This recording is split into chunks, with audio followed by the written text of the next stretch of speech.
그럼 그 도덕경 제1장 도가도 비상도부터 시작을 하도록 하겠습니다. 그 도덕경이라 하면 많은 분들이 이게 무슨 윤리 도덕에 대한 얘기인가 이렇게 가끔 오해를 하시는 수가 있는데요. 그 도덕경의 원래 그 얘기는 도와 덕에 대한 얘기입니다. 그러니까 그럼 도가 뭐냐, 덕이 뭐냐 이런 걸 이제 설명을 해야 되는데 바로 제1장이 도라는 게 무엇인지 이렇게 설명을 시작하는 거거든요. 근데 그게 너무나 현묘해가지고 이게 이해하기 쉽지 않다는 거예요. 그래서 제가 방문론적으로 우리가 좀 더 비교적 이해하기 쉬운 8장 상선약수부터 시작을 쭉 해서 신원불미까지 갔던 거고요. 다시 돌아와서 제1장과 2장을 이렇게 공부를 하게 된 겁니다. 쉽게 얘기하면 도라는 게 뭐냐. 저는 이제 하늘의 도, 인간의 덕, 도와 덕을 그렇게 쉽게 표현을 해요. 근데 이제 그걸로 도에 대해서 충분히 설명을 했다고 말할 수가 없다는 겁니다. 바로 그것을 얘기하는 게 도가도 비상도입니다. 그 한자를 있는 그대로 한번 잘 주시를 해보세요. 도, 가도, 가도라는 게 가능한 도, 도인데 가능한 도, 비 아닌 비죠? 상도, 늘 그러한 도, 상도, 늘 그러한 도가 아니다. 이거를 어떻게 우리말로 표현을 해야 될까 저도 참 고민을 많이 했는데요. 제가 이제 찾아낸 우리말 문장은 도를 무슨 도라고 설명하게 되면 그것은 이미 진정한 도가 아니다. 이렇게 저는 바꿨어요. 이게 좀 도덕경도 제 버전이 1, 2, 3, 4가 있는데 아마도 그 수첩에 있는 거는 도를 도라고 설명하면 이렇게 돼 있을 거예요. 근데 이제 거기에 이제 제가 좀 더 고민해서 도를 무슨 도라고 설명하게 되면 이렇게 조금 바꿨어요. 그래서 아까 그 얘기가 좀 달라진 건데요.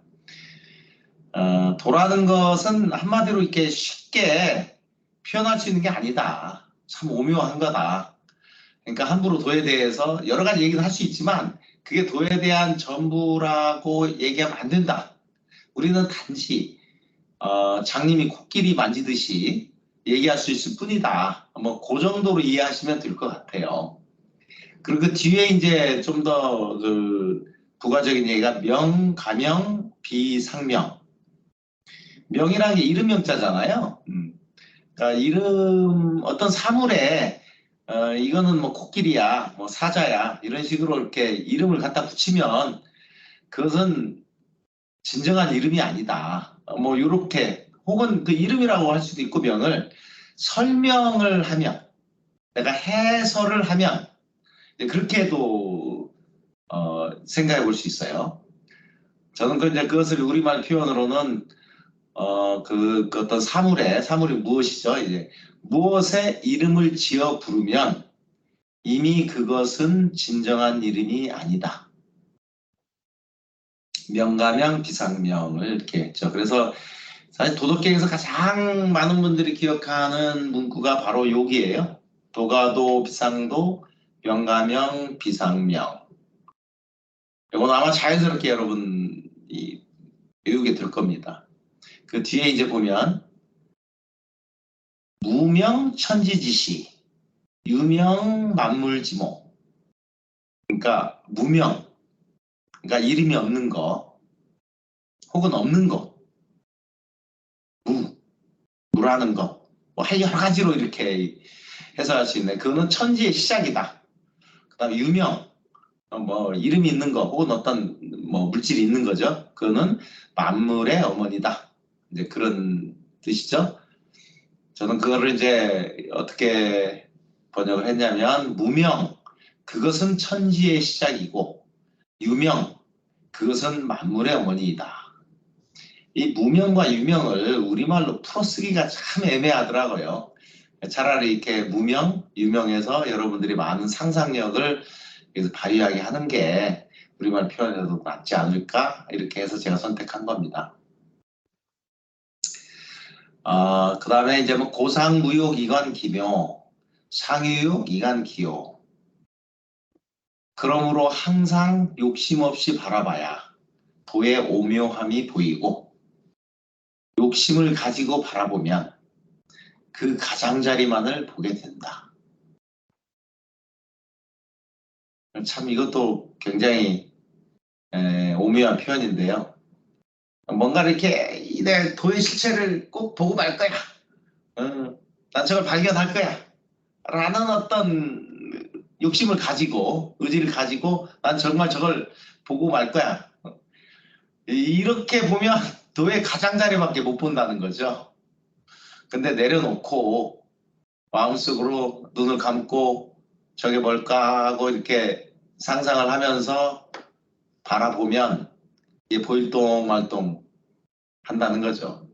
보일동말동 한다는 게 정말 오묘하다는 거죠. 이 긴가민가 하고 이런 것 같기도 하고, 뭐 종교를 가진 분의 입장에서는 보면 이제 신의 섭리나 신의 존재처럼 생각되기도 할 거고, 물리학자들의 입장에서 보면 만물의 이론, Theory of Everything, 뭐 이런 것처럼 보일 것 같기도 하고, 그러니까 아인슈타인조차도 만물장 이론을, 통일장 이론을 하려다가 죽을 때까지 하려다가 그거를 못 이루고 돌아가셨잖아요. 예.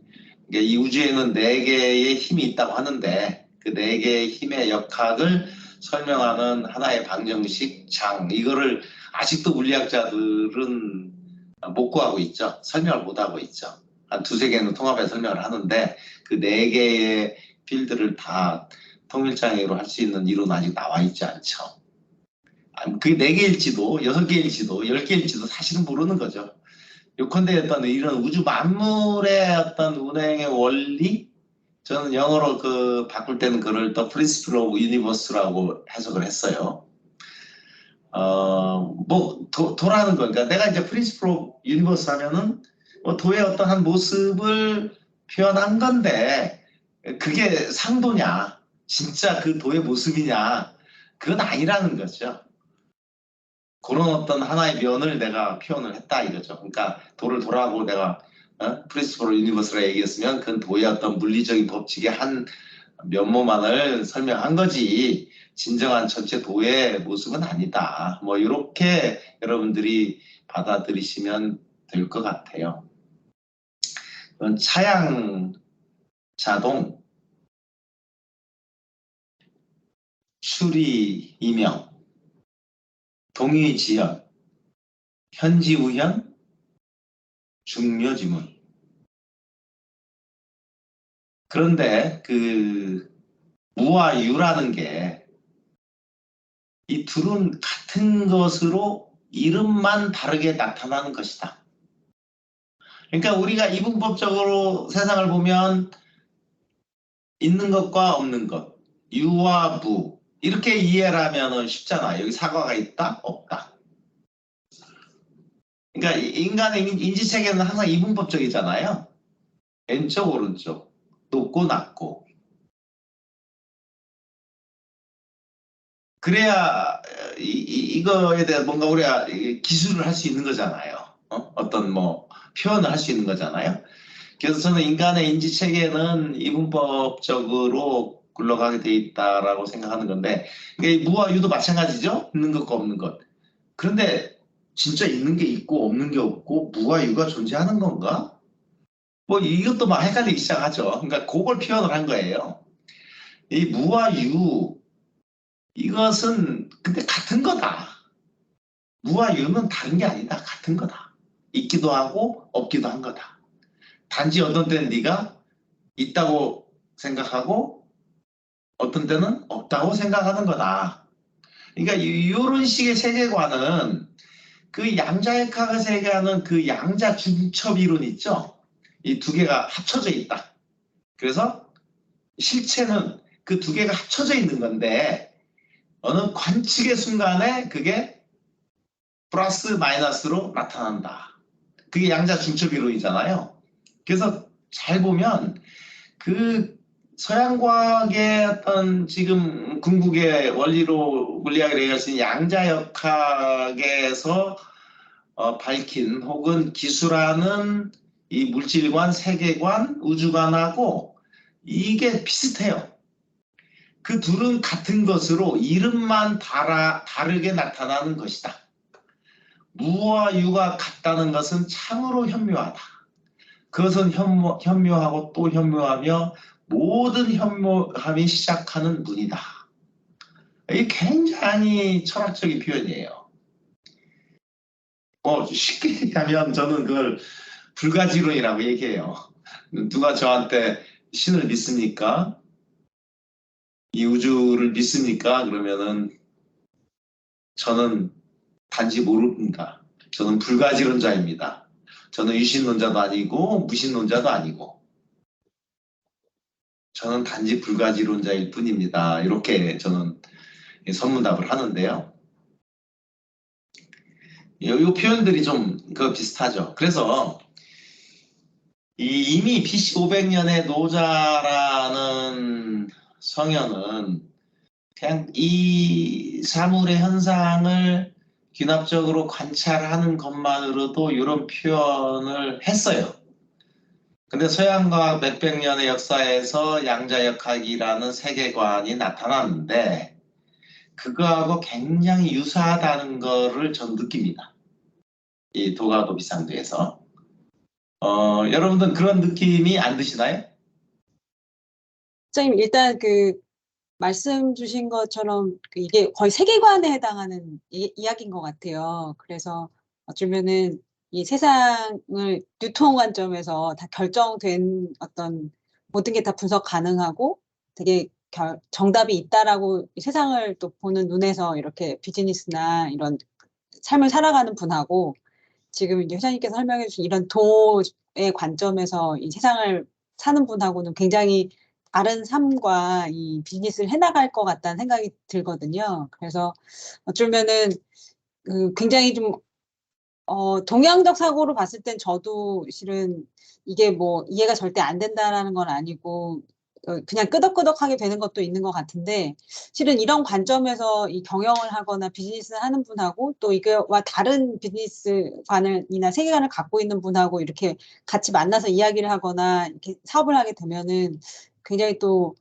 나름 시너지가 날 수도 있지만 갈등 상황도 있을 수 있고 뭐 그럴 것 같다는 생각도 좀 들어서요, 회장님. 그래서 혹시 회장님께서는 이런 세계관을 갖고 계신데 다른 세계관을 갖고 있는 또 사업하시는 분이나 이렇게 살아가는 분하고 이렇게 일부 충돌이나 갈등이나 뭐 그런 상황들을 어떻게 또 잘 헤쳐나가셨는지 뭐 그런 상황이 실제 또 있으셨는지 이런 것도 한번 여쭤보고 싶습니다. 도덕경에서 많은 가르침이 있는데 그 중에 하나가 이제 부쟁지덕, 부쟁무, 그러니까 다투지 않는 덕에 대해서 얘기를 하잖아요. 그리고 부쟁무, 그러니까 다투지 않으면 허물이 없다. 네, 그런 얘기가 있잖아요. 저는 뭐 다투지 않은 지 저도 한 10년쯤 된 것 같은데요. 이게 부딪히지 않고 그렇구나. 저분은 그렇게 생각하는구나. 그리고 그냥 넘어갑니다. 옛날에 가르치려고 그러고 아니야 네 생각 틀렸어. 내 생각이 맞아. 이렇게 논쟁도 하고 그랬는데 이게 다 부질없구나. 사람은 다를 수밖에 없고 내가 여기서 또 얘기해봐야 다투기만 하지. 소통이라는 것은 서로의 다름을 확인하는 거지 남을 바꾸려 하는 게 아니다. 네, 이런 생각을 많이 해요. 그래서 다른 세계관을 가진 분들하고 얘기를 하면 무슨 세계관인지 궁금해서 질문도 하고 어떻게 왜 그렇게 생각하시는지 왜 분배를 해도 왜 5대5가 아니고 7대3인지 물어는 봐요. 물어는 보는데 저도 동의는 안 하죠. 저도 타협은 합니다. 난 5대5라고 생각했는데 저분이 7대3이라고 생각을 하네. 그러면 여기서 뭐 브레이크를 할 건지 아니면 타협을 내놔서 그럼 6대4로 할까요? 라고 제안을 해보고 저쪽에서 받아들이면 내 입장에 한 발 양보하는 거고 해서 사업을 계속 해 나가는 거고 저쪽에서 무슨 택도 없는 소리냐 7대3 아니면 안 돼 그러면은 아, 그러세요? 하고 이제 돌아서는 거죠. 요컨대 그런 식으로 태도가 바뀌더라고요. 태도가. 그래서 사람은 서로 다르다라는 거를 뼛속 깊이 인정을 하고 받아들이고 이해를 하면 이 부쟁지덕이 생기는 것 같아요. 다를 수밖에 없고. 그리고 내가 짧은 시간 내에 설득해봐야 설득이 안 된다. 그건 안 된다. 그러니까 사람이 변할 수도 있는데 변하는 거 쉽지 않다. 세상도 변하는 게 쉽지 않고 사람도 변하는 거 쉽지 않다. 변할 때는 자기 스스로 뼈저리게 느끼고 반성하고 스스로 변하려고 노력을 해야 겨우 조금 바뀌지. 옆에서 누가 너 바꿔. 이건 아니야. 라고 얘기한다고 해서 바뀌진 않는다라는 거를 뼈저리게 느끼고 난 뒤에는 그때 나온 얘기가 이제 그 솔선수범의 리더십, 무언지교, 불언지교, 무의지교. 그러니까 말 없는 가르침. 그러니까 저는 말 없는 가르침을 솔선수범의 리더십이라고 봤어요. 그러니까 너는 그래야 돼. 너 밑에 사람한테 잘해. 이 사람한테 이러고. 막 이렇게 가르치려는 게 아니라 그거는 유언지교죠. 그게 아니고 무언지교. 내 스스로 아래 사람한테 잘해줘. 이 사람을 존중해주고 노력하고 나쁜 짓 안 하고 비겁한 짓 안 하고 신의 있는 행동을 하고 이렇게 보여줌으로써 내 주변 사람들을 가르친다는 거죠. 저는 그걸 이제 솔선수범의 리더십이다. 그게 바로 최고의 리더십이다라고 해석을 합니다. 뭐 그런 거하고 연결이 되지 않을까. 저는 이렇게 그렇게 생각합니다. 제가 이제 재밌게 본 웹툰 만화 중에 하나가 있는데 왜 깨달은 자는 꼭 서남아시아의 그런 그 수염나고 뭐 백발에 이런 사람이냐 하면서 어떤 만화에 나와 있는데 이제 그런 모습에 이제 이 노인이 그러니까 성현이죠. 뭐 어떤 뭐 부처님 같은 분이겠죠. 성현이 딱 앉아가지고 그 앞에 있는 분한테 그래요. 아, 싸우지 말아야 한다. 부쟁지덕에 대해서 얘기해. 어떤 경우에 다투지 말아야 된다. 딱 그러니까 그 앞에 있는 사람이 그 성현한테 그렇게 말대답을 해요. 제 생각은 다릅니다. 응? 다툴 때 다투어야 됩니다. 제 생각은 다릅니다. 딱 얘기를 해요. 그러니까 성현이 뭐라고 하냐면 당신 말이 웃습니다. 당신 말이 맞습니다. 그래요. 그러니까 좀 제가 표현을 잘 못해서 웃기지 않는지 모르겠는데 저는 그 만화의 모습을 보면서 참 많이 웃었어요. 그게 이제 어떤 아이러니 같은 얘기죠. 바로 시비 걸어오는 거예요. 다투지 말라고 하니까. 그러니까 바로 당신 말이 맞습니다. 하고 이제 안 다투는 거예요. 그런 웹툰을 보고 이제 웃은 적이 있는데, 막 그런 경지가 제가 생각할 때는 동양 철학의 성현들의 깨달음의 경지가 아닌가. 그러니까 또 한 일례를 들어본다면은 그 인도의 간디가 그 영국 식민주의에 맞서가지고 그 비폭력 투쟁, 그러니까 무쟁의 투쟁, 그죠? 그러니까 뭐 아무것도 안 하면서 불복종 투쟁인가요? 네. 뭐 맞서 싸우거나 뭐 다투거나 그러지도 않고 그냥 말 안 듣는 거죠. 그냥 피하고 일 안 하고 뭐 그런 것도 이런 그 동양 철학의 맥을 같이 하지 않을까? 서양 사람들이 그걸 보고 깜짝 놀랐잖아요. 이거 뭐야? 붙을라면 붙고 대들라면 대들고 그러면 내가 네 목을 따든가 말든가 말을 잘 듣는 놈만 데리고 살든가 말하는 사람 다 죽여버리든가 뭐 이게 서양식이었던 인식이었잖아요. 그런 것들에 많이 당황을 하죠. 이 서양 사람들이. 또 요즘에 나타나는 현상이 그거잖아요. 요즘 젊은 애들이 그러니까 일본에서도 그랬고 한국에서도 그랬고 요새 중국 젊은이들이 그렇다고 돼요. 그냥 방구석에 처박혀가지고 아무것도 안 하는 거예요. 정부 말도 안 듣고 주식도 안 하고 부모 말도 안 듣고 그냥 내버려 둬. 나는 뭐 내가 뭐 여기 나가서 열심히 살 필요도 없고 그냥 뭐 그게 지금 유행이라잖아요. 원래 그게 이제 원조가 일본 젊은이들 그 일본 말로 뭐 히키코 뭐라고 이렇게 하는 표현이 있었죠. 예. 그게 이제 한국에 좀 있더 요즘엔 또 중국으로 그게 같더라고요. 그 참 그게 뭔가 좀 맥이 있는 것 같아요. 뭐 그게 바람직하냐, 바람직하지 않냐, 뭐 요거에 대해서는 저도 자신이 없습니다만 어떤 그런 현상, 그런 모습들이 우리 주변 생활에서도 많이 보이는 것 같습니다. 그러니까 이제 이런 것들도 볼 때도 이게 옳냐 그러냐에 꼭 그런 이분법 잣대로 보지 마시고 이 세계관, 자연관, 우리가 이 세상을 있는 그대로 어떻게 바라봐야 할 거냐, 이해를 할 거냐, 이런 내용들인데 1장보다 2장에 좀 더 구체적인 그런 내용들이 많이 나옵니다. 1장에 대해서 다른 질문이 없으시면 2장으로 넘어가 볼까요? 네, 2장으로 넘어가기 전에 이제 강독을 한번 마무리하고 넘어가도록 하겠습니다. 제가 요 장이 좀 읽어보고 어려워서 박재희 교수님 그 회장님께서 주신 책에 이제 도가도 비상도 부분을 읽어봤는데 이렇게 해석을 해놨더라고요. 노자의 돌을 시장에서 파는 꽈배기로 비유를 해 본다고 했어요. 그래서 밀가루를 잘 반죽해서 두 줄로 꼬아서 기름에 튀긴 꽈배기의 모습에서 돌을 상상해 보면 일방적으로 한쪽 면만 존재하거나 한 방향으로만 일이 벌어지지 않는다. 또 다른 면이 동시에 발생하고 존재한다. 나에게 찾아온 행복이나 불행이 기다리고 있고 이쪽이 오름 뒤에는 저쪽에서는 바로 그름이 존재하고 있다.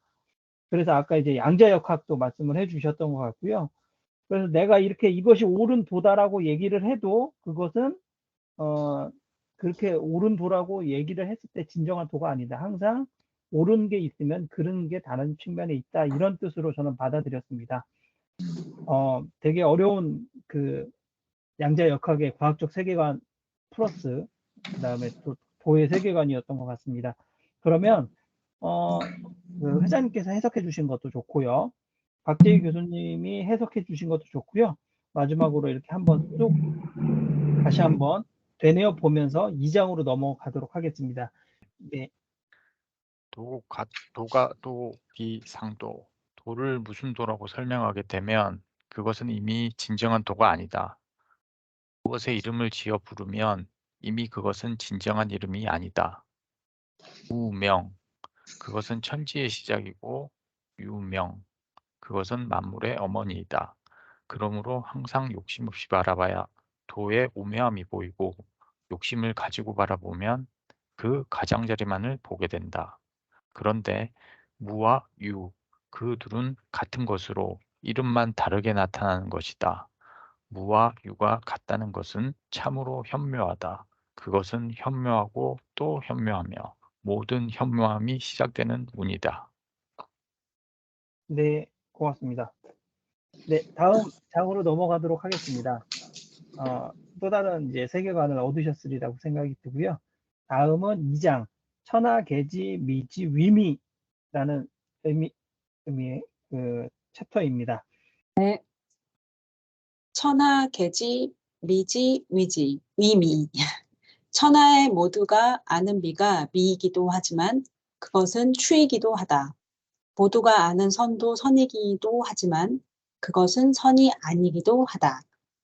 그러므로 요와 무는 서로 상생하고 어려움과 쉬움은 서로 이루어내고 길고 짧음은 서로 비교되고 높고 낮음은 서로 기대어 있고 음악과 소리는 서로 조화를 이루며 앞과 뒤는 서로 따르게 된다.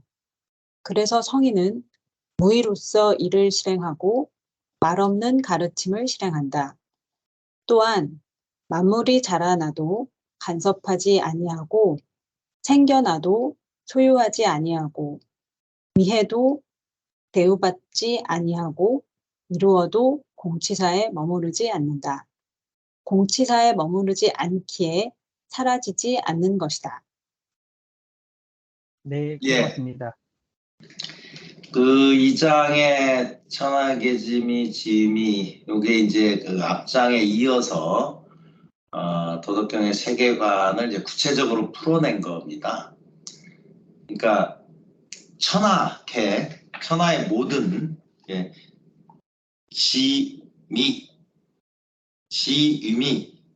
그러니까 천하의 모든 사람이 알고 있는 미라는 것도 사오이, 악하기도 하다.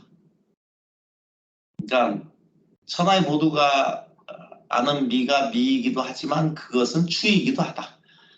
저는 이제 여기서는 악이란 말을 썼는데 미추로 비교하면 쉬우니까 우리말 그렇게 옮겼어요. 천하계 지미 지유미 사오이. 개지선지위선. 모든 사람들이 선이라고 알고 있는 것도 사불선이 선이 아니기도 하다. 모두가 아는 선도 선이기도 하지만 그것은 선이 아니기도 하다. 뚝 떨어지지 않는다는 거죠. 고유무상생. 그래서 유와 무는 서로 상생한다는 거예요. 난이상성, 장단상교, 고화상교, 음성상화, 전우상수. 이게 뭐냐면 이제 미와 추에 대해서 얘기했잖아요. 선과 악에 대해서 얘기를 했고요. 그러고 나서 이제 우리가 이분법적으로 결정적으로 인식하는 모든 것들을 이어서 나열을 하는 거예요. 그러므로 유와 무는 서로 상생하고, 아까 유와 무가 따로 없다고 했잖아요. 그게 더 서로 상생한다는 거예요. 상생 소멸. 그러니까 이 양자역학에서도 그렇게 설명을 해요. 이 진공이라는 게 무가 아니다. 끊임없는 그 진동이 일어나가지고 생성 소멸을 반복한다. 그렇게 얘기하죠. 그래서 그 진공을 무가 아니라 에너지의 장이라고 얘기를 해요. 그래서 그 에너지 장이 진동을 하면서 무와 유가 계속 생성 소멸한다. 이렇게 묘사를 합니다. 그거 굉장히 유사해요. 그러므로 유와 무는 서로 상생하고, 어려움과 쉬움은 서로 이루어내고, 길고 짧음은 서로 비교되고, 높고 낮음은 서로 기대어 있고, 음악과 소리는 서로 조화를 이루며 앞과 뒤는 서로 따르게 된다. 우주 만물의 조화로운 모습에 대해서 이렇게 표현을 한 겁니다. 시성인 첨의 지사.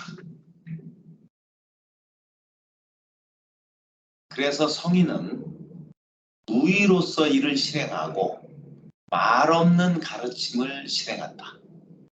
말 없는 가르침이란 말이 여기 나오죠. 행불언지교, 그죠? 행한다. 불언지교를 행한다. 말 없는 가르침을 행한다. 아까 제가 말씀드렸던 그 얘기입니다. 성인은 불언지교, 무의지상. 무의로서 일을 하고 말 없음으로써 가르친다.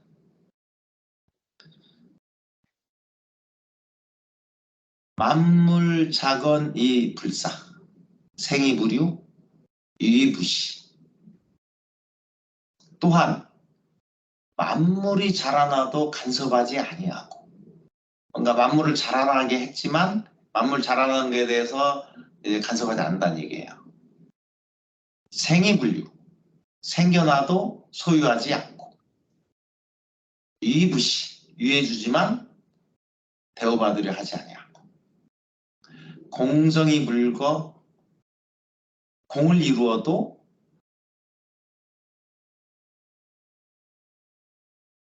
공치사에 머무르지 않는다. 공치사에 머무르지 않기에 사라지지 않는 것이다. 이 부분은 제가 많이 의역을 한 건데요. 공성이 불거, 내가 공을 세웠지만 머무르지 않는다 이거예요. 일을 이루었으면 떠난다는 얘기죠. 부유불거, 머무르지 않기에 시불거, 사라지지 않는다. 저는 그거를 공을 이루어도 공치사에 머무르지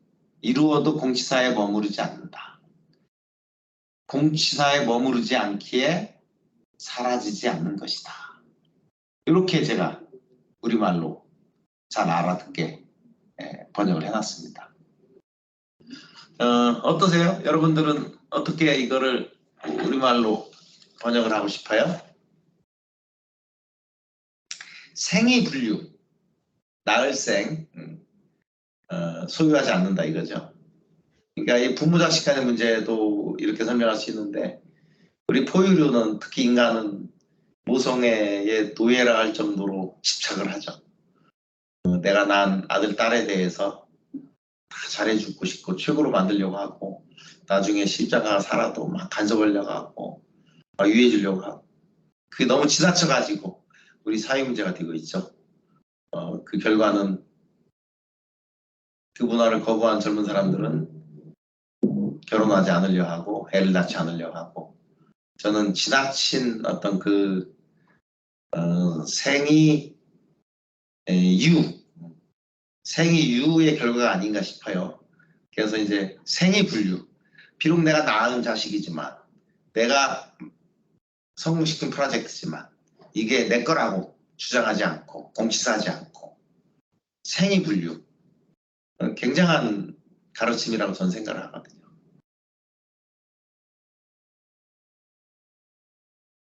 이런 가르침을 받아들이고 우리 사회가 좀 더 쿨해지면 지금 우리가 겪는 사회적 문제들도 많이 해결되지 않을까.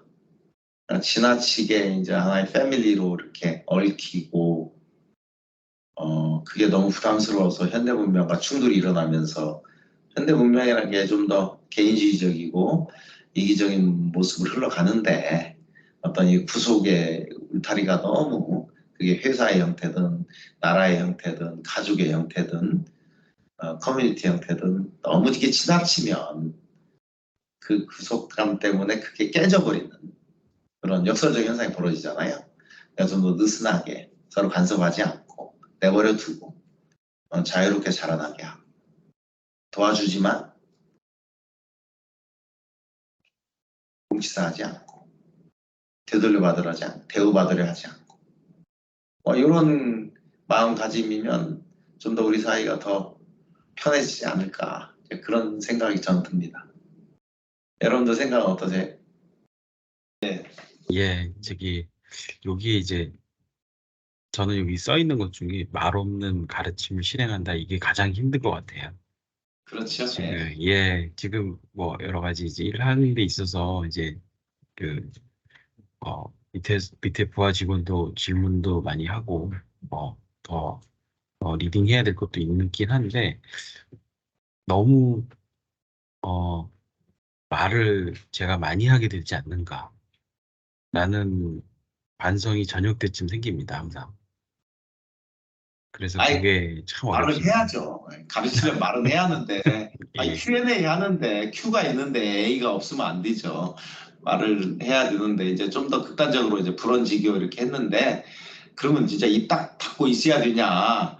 그렇게까지 이렇게 극단적으로 해석은 하지 마시고요. 이게 도덕경 가지고 이제 오해하는 분들이 자꾸 그런 문구들을 이제 자꾸 아무것도 하지 않으면서 뭘 하라는 거야? 뭐 이렇게 자꾸 12조로 나오는데, 그냥 불언지교. 아니 뭐 물어봤는데 내가 같이 해야지 어떻게 불언지교야, 뭐 이렇게 삐딱하게 해석하지 마시고, 아니 Q가 있는데 A가 있어야죠. 말을 해야죠. 가르쳐야 되고 필요하면은 뭐라고도 해야 되고 가르쳐야 되죠. 그런데 가급적 불언지교의 지혜를 발휘해라. 그러니까 내가 시시콜콜이 시켜서 가르치는 것보다 그게 바람직하면 너 스스로 그걸 보여줘라는 거예요. 예를 들자면 그 부모 입장에서 우리 애가 집에 와서 텔레비 보는 대신에 게임하는 대신에 책을 좀 봤으면 좋겠는데 마음에 안 들잖아요. 그러니까는 야 너 책 봐.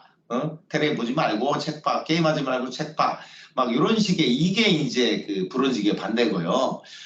불언지교를 수행한다는 거는, 내가 집에서 책 보고 있으면 아들내미가 눈치 보다가 지도 책 잡을 거 아니에요. 그죠? 근데 그래도 게임하면 가서 말해야죠. 야 게임하지 말고 책 봐라 하고 나 돌아와서 이제 책을 봐야죠.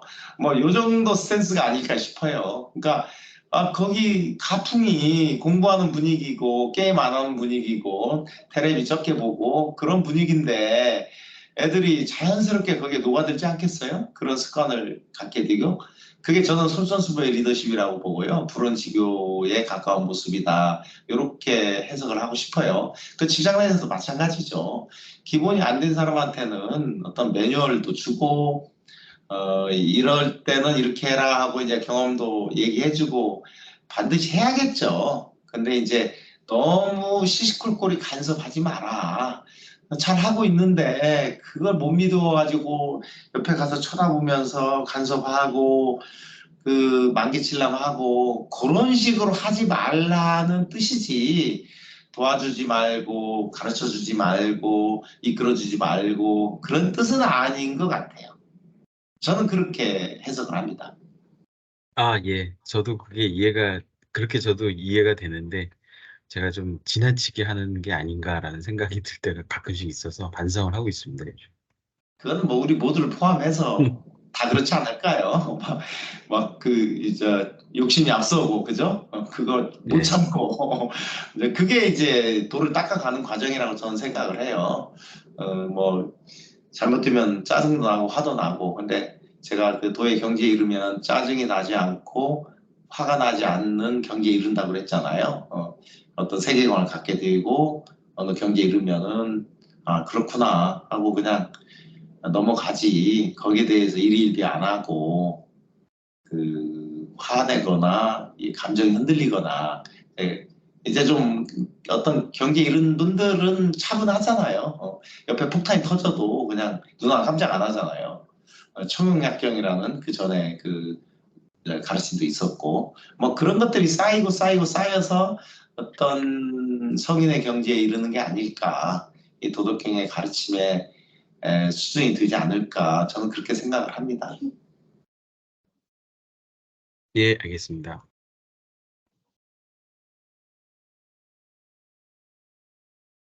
회장님, 저도 질문 하나 있는데요. 예.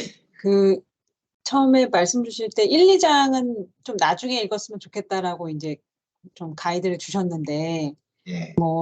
지금 저희도 이제 그 가이드에 따라서 이걸 보다 보니까 1, 2장에 대한 이제 수용이 더 잘 되는 것 같다는 생각도 저도 들고요. 근데 회장님께서 이걸 처음 읽으셨을 때 1, 2장을 이렇게 먼저 시작을 했을 때에 이게 너무 약간 뭔가 그냥 일반인들이 이거를 해석하거나 받아들이기에 좀 어려움이 있겠다 이렇게 예상하시고 그래서 마지막으로 이렇게 읽자고 하신 건지 아니면 이게 너무 중요하고 전체를 다 아우르는 세계관에 대한 얘기이기 때문에 이렇게 나중에 읽자고 하신 건지 그냥 갑자기 그게 궁금해서요. 예.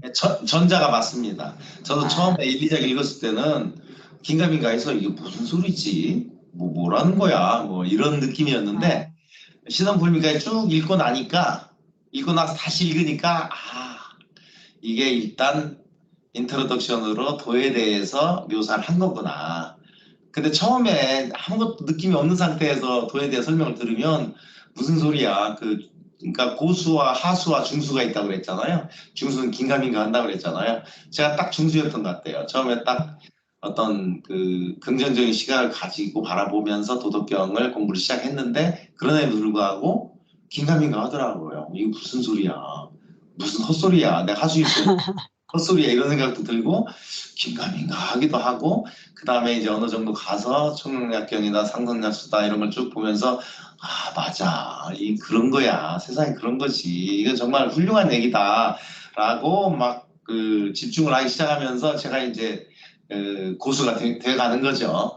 이제 그러고 나서 돌아와서 신원불미를 이제 깨닫고 그래 맞는 소리야 100번 옳은 얘기야 나도 정말 이걸 실천해야 돼 뭐 이런 생각을 가지고 1, 2, 3장을 쭉 보면 이게 이런 얘기였구나 라고 더 잘 이해를 하게 돼서 전자의 경우입니다. 지적하신.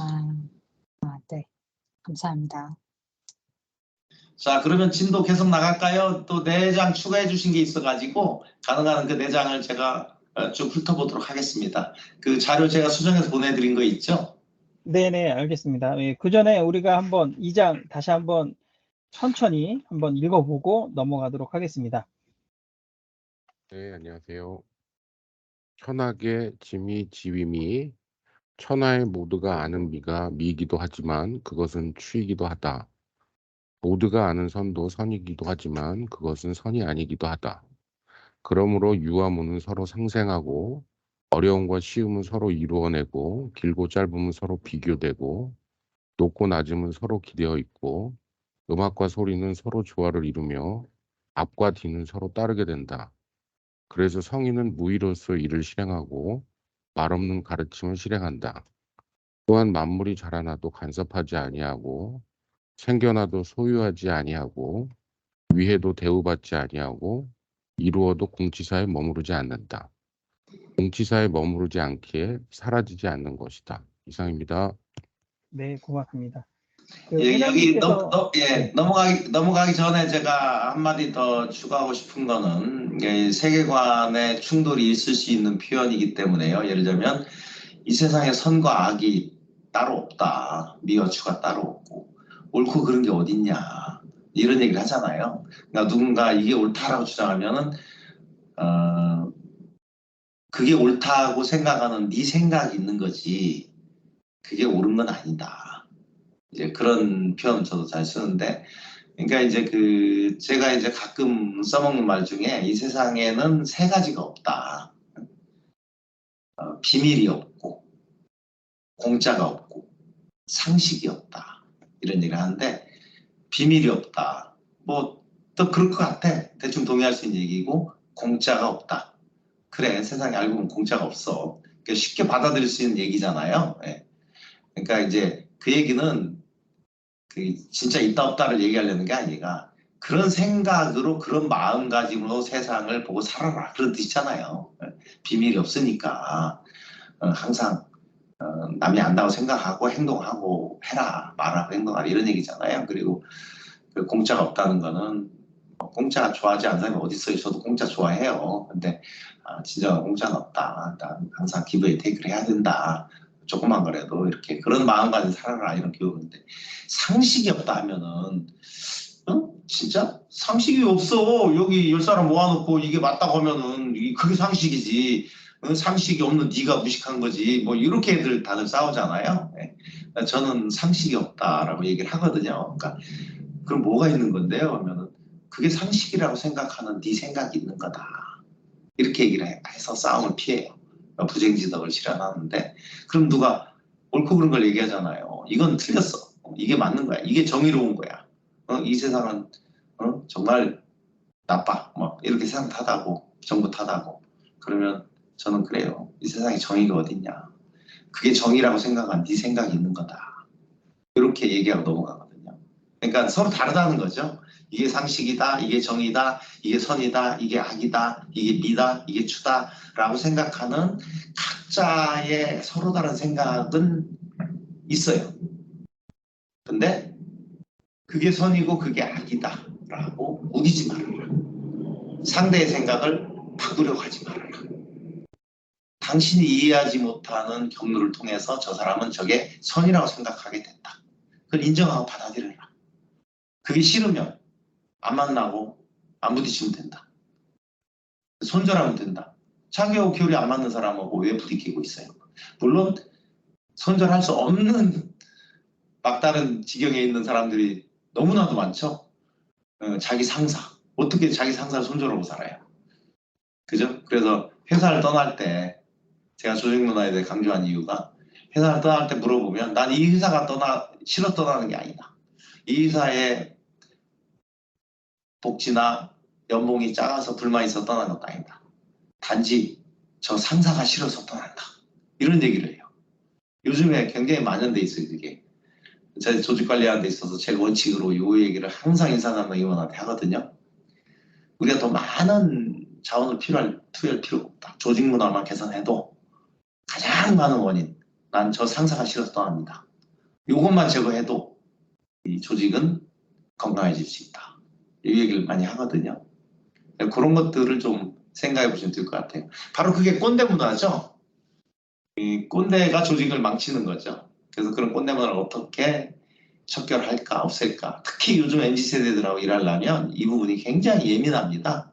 그런 것들은 여러분들 우리 세대겠지만 우리가 MZ세대의 생각에 눈높이 맞춰야 한다고 생각을 해요. 그들의 시기에 맞춰가지고 얘기를 해주고 들어줘야지 우리 시대의 관점과 잣대를 가지고 우리 때는 이랬는데 너네는 뭐야 이렇게 얘기하면 바로 꼰대 소리 나옵니다. 그거는 우리가 바꿔야 할 습관이라고 저는 생각을 해요. 그 꼰대들이 선과 악, 옳고 그름에 대해서 자주 얘기하죠. 너는 왜 이렇게 상식적인 것도 몰라? 뭐 이렇게 막 질책도 하고 그러지 말자는 얘기입니다. 자, 다음 장 넘어가겠습니다. 네. 그 교수님께서 선물해 주신 책이 있잖아요. 박재희 교수님께서. 그분은 이제 이 시로 이렇게 좀 해설을 해주시고, 그 다음에 이걸 덧붙여서 해설을 해주셨는데, 요 2장 같은 경우는 제가 한번 그 회장님께서 이렇게 찍어주신 우리가 리더들이 챙겨봐야 할 도덕적 챕터들을 그 책을 읽어보는데, 이 3페이지에 걸쳐서 해설을 해주셨더라고요. 이렇게 보시면 도움이 되실 것 같습니다. 자, 그 다음에 여기까지가 이제 그 제 1로 리더들이 한번 챙기셔야 되는 챕터였고요. 다음에 추가로 오늘 이제 조금 2장 플러스 알파로 해서 좀 제안을 해 주셨는데요. 요거는 좀 이제 그 다음 장은 그렇게 어려운 내용은 아니었던 것 같습니다. 한번 진행을 해 보겠습니다. 불상현, 현자를 숭상하지 않으면 백성들이 서로 경쟁할 일이 없게 된다. 희귀한 재화를 귀하게 여기지 않으면 백성들이 도둑질하지 않게 된다. 욕심낼 만한 것을 보여주지 않음으로써 백성들의 마음을 혼란스럽게 하지 않는다. 그러므로 성인의 다스림은 백성들의 마음을 비우고 배를 채워주고 의지를 약하게 하고 뼈를 강하게 한다. 항상 백성들로 하여금 무욕하게 만들어서 현자라는 자들이 감히 자기하지 못하게 한다. 무의로서 위하면 다스려지지 않음이 없게 된다. 이 내용을 보면은 이것도 좀 논란이 많은 장 중에 하나인데요. 어떻게 보면은 그 그리스 플라톤이었던가요? 그 현자 정치, 성인 정치하고 좀 어떻게 좀 일맥상통하는 것 같아요. 그러니까 지금의 시민민주주의하고는 조금 거리가 있어 보이는 방식이긴 한데 사실 그런 철학자들이 통치를 이런 식으로 하면 세상은 좀 더 평화롭겠죠. 시끄럽지도 않을 거고 아마 그런 도덕정치, 성인정치의 어떤 수준을 표현한 것 같은데 이게 뭐 우리 정치 체제에 맞냐 틀리냐 이걸 굳이 따지려고 하지 말고 정치에 있어서도 이런 속성, 그러니까 이런 면이 있으면 더 세상이 더 나아지지 않을까 이런 측면에서 이해를 해주시면 될 것 같아요. 불상현, 현자를 숭상하지 않으면 사민부쟁, 백성들이 다투지 아니한다. 백성들이 서로 경쟁할 일이 없게 된다. 북인한득지와 사민불위도 그러니까 희귀한 재화를 귀하게 여기지 않으면 백성들이 도둑질하지 않게 된다. 불견가욕 사민심불란 욕심낼 만한 것을 보여주지 않음으로써 백성들의 마음을 혼란스럽게 하지 않는다. 시성인지치 허기심 실기복 약기지 강기골 그러므로 성인의 다스림은 성인지치 아까 있던 철학 정치하고 비슷하죠. 그러므로 성인의 다스림은 백성들의 마음은 비우고 허기심 그죠? 마음을 비우고 실기복 배를 채워주고 약기지 의지를 약하게 하고 투지나 의지 막 정치욕 막 이런 거겠죠. 약하게 하고 강기골 뼈를 강하게 한다. 상사민무지무욕 사부지자 불가미야 의무의 증무불치다. 그러니까 항상 백성들로 하여금 무욕하게 만들어서 현자라는 자들이 감히 자귀하지 못하게 한다. 무의로서 위하면 다스려지지 않음이 없게 된다. 그러니까 현자라는 자들이, 잘난 척하는 자들이 요즘 정치인들을 떠올리면 되겠죠. 자기 잘났다고, 자기 말이 맞다고 막 끊임없이 다투고 싸우고, 그런 현자라는 자들이, 소위 현자라는 자들이 감히 떠들지 못하게 한다. 나서지 못하게 한다. 뭐 이런 것 같아요. 그래서 유의무의 즉 무불치. 그러니까 유의무의죠. 무의가 아니죠. 유의무의. 무의로서 유함으로써. 즉 무불치. 다스려지지 않음이 없게 된다. 이게 굉장히 역설적인 표현이죠. 유의무의 무불치. 이제 뭐 이해가 되시죠? 노자쌤의 스탠스가 어디 있는지 대충 아니까 백성들을 어떻게 다스리는가에 대해서 그 무욕하게 만들어서 그 욕망을 자극하지 않음으로써 그들이 편안하게 살 수 있게 해주는 것. 다만 배는 채워줘야 된다. 이런 얘기들이 저는 참 굉장히 현명한 얘기들 같아요.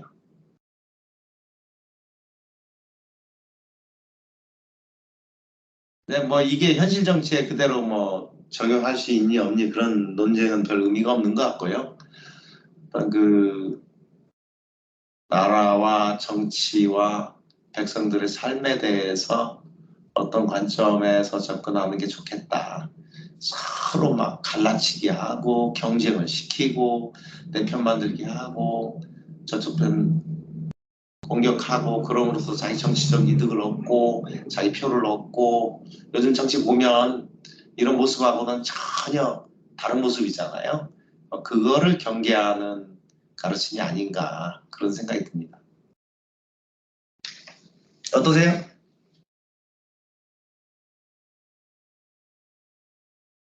다음 장으로 넘어갈까요? 다음 장도 비슷한 얘기들이 나옵니다. 네, 여기는 그 회장님과 상의해가지고 저도 추천을 한 건데요. 예. 그 여기 계신 리더분들께 저는 이제 보직자가 아니고 그냥 구성원의 한 사람으로서 그냥 어떤 똑똑한 사람을 우대하지 않아야 막 경쟁하지 않는다라는 게 단순히 그냥 경쟁해야지 좀 더 좋은 결과가 나오는 거야 라기보다는 똑똑한 사람만 이뻐하면은 약간 편이 갈리고 오히려 더 뭐랄까 저 사람은 예쁘게 찍혔어, 저 사람은 뭘 해도 잘 나올 거야, 이런 느낌이 이렇게 그 구성원으로 생기더라고요. 그래서 그 사람이 똑똑하다면 그 똑똑함을 칭찬하지 말고 인정을 해줘야 다시 이제 좀 더 열심히 하려는 욕구도 생기고 동기부여도 되니까, 대신에 그 과정을 칭찬해 줬으면 좋겠다라는 거를 구성원으로서 부탁을 드리고 싶었었습니다. 그러니까 저는 이렇게 해석을 해요. 어떤 사람이 똑똑하다는 것은 우리가 지켜세워주지 않아도 누구나 다 아는 거잖아요. 그죠? 그다음에 사람이라는 게 서로 경쟁을 안 시켜도 막 경쟁심이 있어서 경쟁을 하잖아요. 그죠? 적어도 리더라면 이런 인간의 속성을 잘 안다면 그거를 조장하지 말으라는 뜻으로 저는 읽혀요. 그러니까 사람이 내비둬도 자기들이 경쟁을 해요. 그죠? 그거를 말리는 쪽으로 리더십이 작동해야 한다는 뜻으로 저는 해석을 했고요. 그냥 우열은 분명히 있어요. 공부 잘하는 사람은 못하는 사람, 일 잘하는 사람, 일 못하는 사람 누가 몰라요. 다 알지요. 근데 리더라는 사람이 막 그래 너는 잘해, 너무 똑똑해, 막 그쪽에 몰아주고 하면은 그 일 못하는 사람은 얼마나 그 소위심이 생기고 그런 생각이 생기겠어요. 그러니까 그런 걸 하지 말라는 걸로 저는 읽히더라고요. 그러니까 인간의 속성이라는 게 욕망은 부추기지 않아도 다들 욕심이 많잖아요. 보석을 가지려고 하고 만난 거 먹으려고 그러고, 그죠? 근데 리더는 그런 걸 조장하면 안 된다. 그런 거를 잔잔하게 억제시키고 절제시키고 그게 다스립니다. 저는 그렇게 해석을 했어요. 그게 경쟁이 나쁘다? 좋다? 이런 걸 가지고 시비 걸지 말고 인간은 경쟁하는 동물 아니냐. 그거를 조용히 다스리려면 그거를 절제시켜야 된다. 저는 그렇게 해석을 합니다.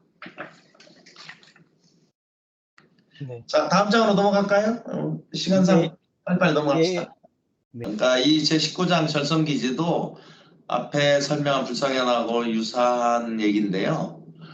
저도 처음에는 긴가민가 했어요. 아니, 말이 돼? 뭐 이런 하수 같은 생각, 중수 같은 생각이 많이 오가던 게 절성기지인데요. 그러니까 성스러움을 끊어버리고 지식을 버려라, 지혜를 버려라.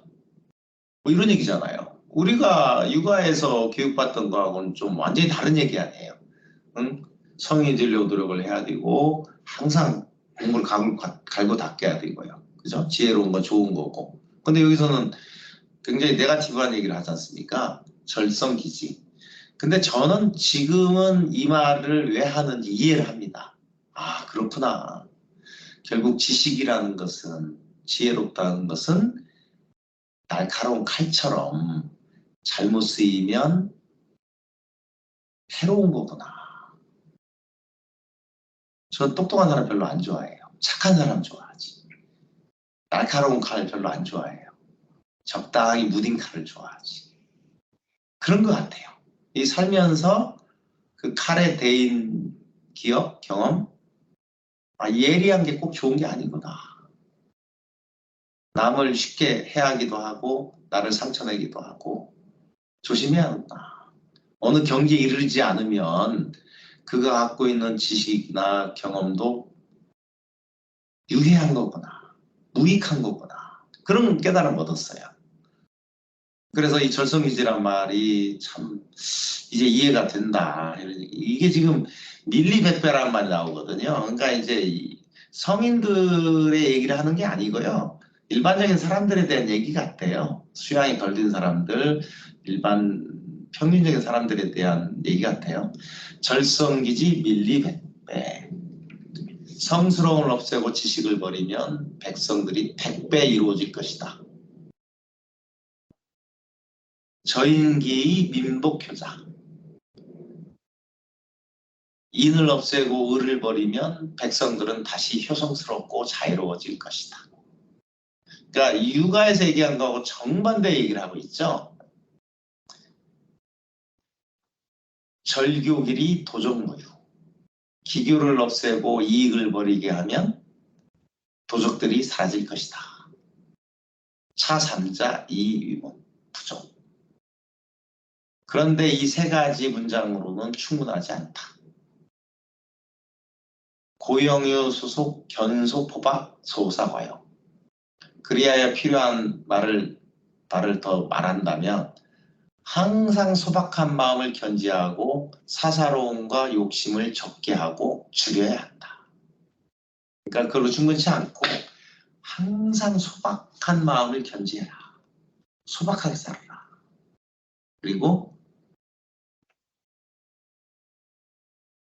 사사로움과 욕심을 줄여라. 왜 그러겠어요? 인간의 본성이 그렇잖아요. 그걸 절제해라. 그런 욕심과 사사로움. 인간은 누구나 사사롭잖아요. 이기적이잖아요. 인간은 누구나 욕심이 많잖아요. 그거를 자꾸 부추기지 말아라. 그거를 절제시켜라. 그런 얘기입니다. 물론 이제 지금 우리 물질 문화의 풍요로움을 가져온 자본주의는 애덤 스미스가 주장한 것처럼 인간의 본성인 그런 욕망, 이기심, 그걸 인정을 하고 그거를 절제시키지 말아라. 내버려 둬라. 그래야 우리가 좋은 고기와 밥을 먹을 수 있게 된다. 경제학에 있어서 정말 코페르니쿠스적인 어떤 발상의 전환, 뭐 이게 이루어진 게 그 애덤 스미스 국부론에 나오는 그런 얘기들이잖아요. 그러니까 이제 이런 사상들은 그 애덤 스미스의 국부론적인 지혜 이전의 사상들이겠죠. 그래서 뭐 이 부분에 대해서도 이게 과연 맞는 얘기냐 토론해보면 말들이 왔다 갔다 해요. 그러니까 뭐 노자쌤의 얘기를 100% 지금 현실에 맞게 적용하려고 하지 말고 하나의 교훈적인 의미로 받아들이자. 그리고 그때는 BC 5, 600년의 세계였지 않느냐. 저는 뭐 그렇게 받아들이는데요. 모든 게 100% 맞을 수 있는 얘기는 아니다 이거죠. 다만 여기서 우리가 살아가는 데 있어서 교훈을 얻어보자. 이제 그런 스탠스로 접근하는 게 좋을 것 같습니다. 다음 장으로 또 넘어가시죠. 네. 다음 장, 이정치국입니다. 네. 제57장 이정치국. 국가를 다스림에 있어서는 정의가 필요하고 군사를 움직이는 데는 기묘한 책략이 필요하다. 그러나 천하를 취하는 것은 오직 무사함으로서만 가능하다. 내가 어찌 그러함을 알겠는가? 바로 이렇기 때문이다. 천하에 하지 말라는 규제가 많을수록 백성은 피폐해지고 백성들에게 이로운 기기가 많을수록 국가는 흥미해진다. 사람들에게 기술이 많을수록 기괴한 물건들이 생겨나고 법령이 많아질수록 도적이 늘어난다. 그러므로 성인이 말하길 내가 무의하니 백성들이 저절로 화합하고 내가 고요함을 좋아하니 그들이 저절로 올바르고 내가 일삼지 않으니 그들이 저절로 부유해지고 내가 욕심을 버리니 백성들은 저절로 통나무처럼 순박해지더라. 이상입니다. 고맙습니다. 예, 요게 우리 현실 정치하고 어울리는 말인지 교훈인지는 잘 모르겠습니다만은 우리가 좀 귀담아 들어야 할 만한 어떤 가르침이라고 저는 생각이 드는데요. 이 정치국, 국가를 다스림에 있어서 정의가 필요하고 이기용병, 군사를 움직이는 데는 기묘한 책략이 필요하다. 그러나 천하를 취하는 것은 오직 무사함으로서만 가능하다. 이무사 취천하. 오하이지기 연재 2차. 내가 어찌 그러함을 알겠는가? 바로 이렇기 때문이다. 천하 다 귀히 이민미빈. 천하에 하지 말라는 규제가 많을수록 백성은 피폐해지고 민다리기 국가자혼. 백성들에게 이로운 기기가 많을수록 국가는 혼미해진다. 인다피교 기물자기. 사람들에게 기술이 많을수록 기괴한 물건들이 생겨나고 법령자창 도적다유. 법령이 많아질수록 도적은 늘어난다.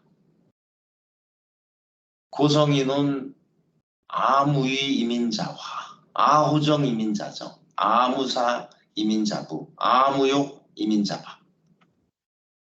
그러므로 성인이 말하길 내가 무유하니 백성들이 저절로 화합하고 내가 고요함을 좋아하니 그들이 저절로 올바르고 내가 일삼지 않으니 그들이 저절로 부유해지고 내가 욕심을 버리니 백성들은 저절로 통나무처럼 순박해지더라. 이 솔선수범의 리더십을 또 얘기를 하는 겁니다. 이렇게 저렇게 시키지 말고 이렇게 내가 솔선수범하니까 이렇게 다스려진다. 이런 얘기를 하고 있는 거예요. 이거에 대해서는 뭐 이 복잡하다는 현대 그 시민정치 사회 자유민주주의 시대에 뭐 들어맞는 얘기냐 아니냐에 대한 논란이 많을 수 있는데 이걸 참조해서 좀 더 이 극단으로 치닫고 있는 이 정치판에서 이런 가르침으로 좀 더 그 정치인들을 자제시키고 절제시키고 백성들 시민들도 좀 더 자제시키는 것이 이 사회가 평화롭고 조용해지는 데 도움이 되지 않겠는가 라고 저는 받아들이게 됩니다. 뭐 다들 잘 이해하셨을 테니까 다음 장으로 마지막 장으로 넘어가도록 하죠. 네, 알겠습니다. 다음 장, 민지기입니다. 제75장이고요. 제가 한번 읽어보도록 하겠습니다. 백성들이 굶주리는 것은 위에서 얻어가는 세금이 너무 많기 때문이다. 그래서 백성들은 굶주리게 된다. 백성들을 다스리기 어려운 까닭은 위에서 너무 잔재주를 부리기 때문이다. 그래서는 백성들을 다스리기 어렵다. 백성들이 쉽게 죽음에 내몰리는 것은 위에서 자신들의 삶을 지나치게 많이 챙기며 살기 때문이다. 그래서 백성들은 쉽게 죽음에 내몰리게 된다. 무릇 삶에 집착하지 않는 자가 삶을 귀하게 여기는 자보다 현명한 것이다. 예. 요것도 그 75장 민지기도 이 정치하는 거에 대한 어떤 가르침으로 보이는데요. 좀 표현이 굉장히 적나라하죠. 지금 우리 사회가 양극화가 심해졌다고 하지만 옛날 시대에 비하면 비교가 되겠어요. 지금은 정말 평화롭고 평균적으로 너무나 잘 먹고 잘 사는 시대라고 얘기할 수 있죠. 근데 옛날에는 정말 밀란도 심하고 정치 혼란이 있고 그런 그 갈취하는 정치인도 많고 얼마나 먹고 살기 힘들었겠어요. 백성들이 죽어나가고 이제 그런 시대상에 비추어서 이 글을 좀 읽어보면 더 잘 이해가 될 거라고 생각합니다. 여기에 비하면 지금 시대는 뭐 아무것도 아니죠. 민직이 백성들이 굶주리는 것은 이기상식 세지다. 위에서 걷어가는 세금이 너무 많기 때문이다. 정말 맞는 얘기 같죠. 걷어가는 게 많으니까 굶주리는 거다 이거죠. 시기 민진안치. 그래서 백성들은 굶주리게 된다. 민진안치 이기상지유의. 백성들을 다스리기 어려운 까닭은 민진안치 이기상지유의. 위에서 너무 잔재주를 부리기 때문이다. 민지경사. 이기상지유의 시인안치. 그래서 백성들을 다스리기가 어렵다. 민지경사 이기상 구생지후. 백성들이 쉽게 죽음에 내몰리는 것은 위에서 자신들의 삶을 지나치게 많이 챙기며 살기 때문이다. 그러니까 윗사람들이 너무 사치하고 뜯어가고 호화롭게 살기 때문에 아랫사람들이 그 갈취당하고 착취당해서 살기 힘들다는 얘기죠. 시경사. 그래서 백성들은 쉽게 죽음에 내몰리게 된다. 부유무의 생의자 시현어비생. 무릇 삶에 집착하지 않는 자가 삶을 귀하게 여긴 자보다 현명한 것이다. 그러니까 이 사람들한테 리더급들한테 반성해라. 니들이 그렇게 살기 때문에 백성들이 아랫사람들이 살기 힘든 거다. 이런 가르침으로 들립니다. 네. 여러분들 귀에도 그렇게 들리나요? 네.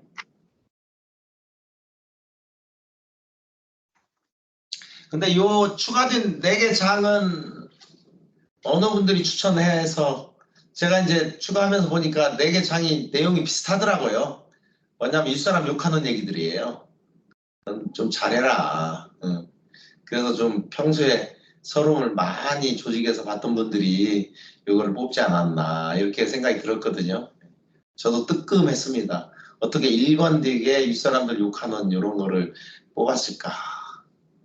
저도 반성을 많이 했습니다. 내용이 네, 다 혹시 일관되게. 예, 질문 있으실까요?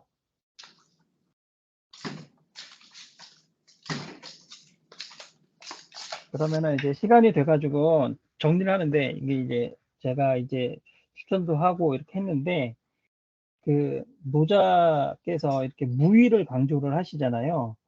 그러니까 무위라는 단어가 그냥 그래서 위에서는 아무것도 하지 말라는 것이냐라고 이렇게 할 수 있는데 여기 그 박지희 교수님 책에 이렇게 정의를 해놨더라고요. 그래서 좀 저한테는 읽어보다가 울림이 있어서 이 한 구절을 읽어보고 마무리를 좀 해볼까 합니다. 무위는 아무것도 하지 말라는 것이 아니라 하지 않음을 하라는 것입니다. 하는 것도 하는 것이지만 하지 않는 것 역시 하는 행위의 방법입니다. 잔소리하는 것도 하는 것이지만 잔소리하지 않는 것도 하는 것입니다. 리더가 백성에게 하지 않아야 할 것을 하지 않은 것이 무위입니다. 욕망, 명예, 이기심, 번거로운 일, 지식적 접근을 하지 않는 것이 리더의 무위입니다. 무위 정치의 결과는 자율과 평화입니다. 이렇게 무위를 이렇게 정의를 좀 해주셨더라고요. 그래서 어느 정도 무위가 아무것도 안 하는 게 아니라 아무것도 안 하는 것도 하는 거다 라고 이렇게 말씀을 해주셔서 저도 후배들과 이렇게 생활할 때 좋은 가르침이 되었던 것 같습니다. 그게 이제 불언지교, 무위지교, 무위지사, 불언지교 이렇게 표현하면 되거든요. 그러니까 요즘 말로 하면은 제가 좋아하는 솔선수범의 리더십 이렇게 이해하면 될 것 같습니다. 그래서 그 시중에 나와 있는 노장사상의 학자들 중에서는, 교수들 중에서는 제가 박재희 씨의 해석과 제 견해가 가장 비슷해요. 그래서 내가 그 친구도 좋아하고 같이 얘기도 하고 뭐 교류를 하는 편인데 그래서 저는 그거를 이제 이 무위론이라는 것은 방법론적 무위론이다. 무위가 아니라 유유무위다. 무사가 아니라 사무사다. 가르치지 말라는 게 아니라 불언지교다. 그렇게 저도 해석을 해요. 이제 뭐 도덕경의 깊은 패러독스적인 가르침, 깨달음 이게 조금 머릿속에 생기려고 하죠. 예. 아마 그게 도의 모습일 겁니다. 아마 지금 꾸준히 도에 대해서 설명을 한 거거든요. 세상 원리에 대해서 내가 말로 100% 표현은 하긴 좀 어렵긴 하지만 알 듯 말 듯 뭐 그런 것 같아 라는 어떤 게 형성이 되잖아요, 머릿속에. 긴가민가 하지만 여전히 내가 중수기 때문에 긴가민가 하지만 뭔가 있는 것 같아. 그냥 내가 무슨 헛소리하고 그냥 비웃기만 할 내용은 아닌 것 같아. 내가 좀 더 열심히 더 다른 구절을 읽어보면 그 모습이 좀 더 명확하게 내 눈에 보일 것 같아. 그러다 보면 내가 남들한테 내 나름대로 어떻게 설명을 할 수 있을 것 같아. 근데 내 설명을 듣고 다른 사람들이 와 정말 맞는 얘기야 하면 내 설명 잘못한 거예요. 반은 긴가민가 하고 반은 무슨 개소리야 하고 비웃고 반은 좀 말 되는 것 같은데 너 그거 어디서 들은 거야? 다시 한번 얘기해봐. 뭐 이런 사람이 있으면은 그러니까 이렇게 막 호불호가 갈리고 평이 갈리잖아요. 그러면은 그나마 내가 도에 대해서 약간 알고 있다는 뜻이에요. 그게 내가 표현하는 도의 모습이 어떤 스탠스인지 이해 가시죠? 그러니까 도라는 것이 그만큼 오묘하다 이 얘기예요. 뭔가 간질나게 잡히는 것 같으면서도 말해놓고 보면 그거 아닌 것 같은데 그건 아닌데 뭐 이런 생각이 들기도 하고 그래서 제가 이 도덕경을 해석할 때 왜 1년이 걸렸냐 이 생각을 참 깊이 하다 보니까 내 스스로도 공부를 많이 하게 되기도 했지만 생각도 깊이 하게 됐고 제대로 도덕경을 공부하게 됐다라는 말씀을 제가 드리는 거예요. 여러분들도 그냥 스쳐 지나가지만 말고 틈나는 대로 그 구절을 읽어보고 또 읽어보고 쭉 하다 보면 생각을 해보고 깊이 생각해보고 하다 보면 그 깨달음의 경지가 굉장히 내공이 쌓일 거라고 저는 믿어 의심치 않습니다.